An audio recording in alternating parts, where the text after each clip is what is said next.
और property tax के बारे में मुझे लगता है कि मैं अनेक सार्वजनिक जगहों पर आप सबसे भी इंटरेक्शन में मैं कह चुका हूं कि एक तो सबसे बाद में जम्मू कश्मीर में प्रॉपर्टी टैक्स लगा है। देश में कोई शहर ऐसा नहीं है, कोई राज्य जहां प्रॉपर्टी टैक्स नहीं है। हमने लगाया भी है तो बहुत सोच समझ करके, बहुत संवेदनशील होकर के।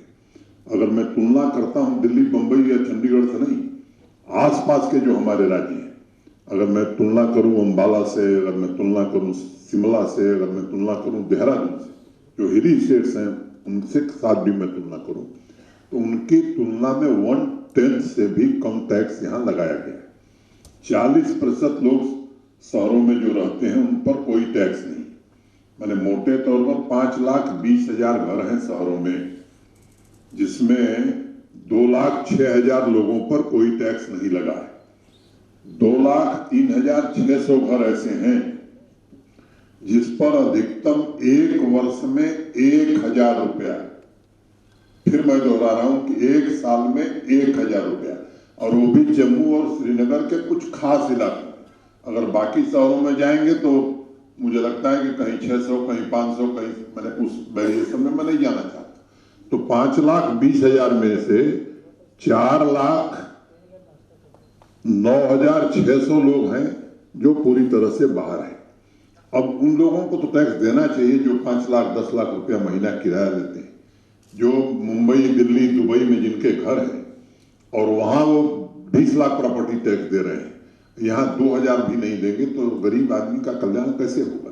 अगर मैं बात करूं कमर्शियल प्रॉपर्टी की, तो 1,01,000 कुल कमर्शियल प्रॉपर्टी जम्मू कश्मीर राज्य के शहरों में है। उसमें भी मुझे अगर आंकड़ा ठीक से ध्यान है तो 40,000 क्यों 40,000 ऐसे हैं जिन पर हमने 700 सालाना से कम टैक्स लगाया है, और लगभग 36-37,000 ऐसी प्रॉपर्टी हैं जिन पर वर्ष में अधिकतम 2,000 रुपए से भी कम टैक्स लगने वाला है। तो 40 और 36 76,000 निकल गया, बचा 25,000। अब माल पर भी कोई प्रॉपर्टी टैक्स न लगे तो आप बताइए कैसे चलेगा। आपका सुझाव, जिन लोगों ने भी सुझाव दिया है उसका ठीक से विश्लेषण किया जाएगा और जो जायज सुझाव होंगे उस पर जरूर गौर किया जाएगा। और एक बात मैं और कहना चाहता हूं कि बार बार कहा है कि हमारे कंसोलिडेटेड फंड में ये पैसा नहीं जाएगा। अगर जम्मू म्युनिसिपल कॉर्पोरेशन के लोग प्रॉपर्टी टैक्स दिए हैं तो जम्मू म्युनिसिपल कॉर्पोरेशन के खाते में ही वो पैसा जमा किया जाएगा। जम्मू शहर के निवासियों की जो आकांक्षा है उसको पूरा करने के लिए ही वो धन खर्च किया जाएगा।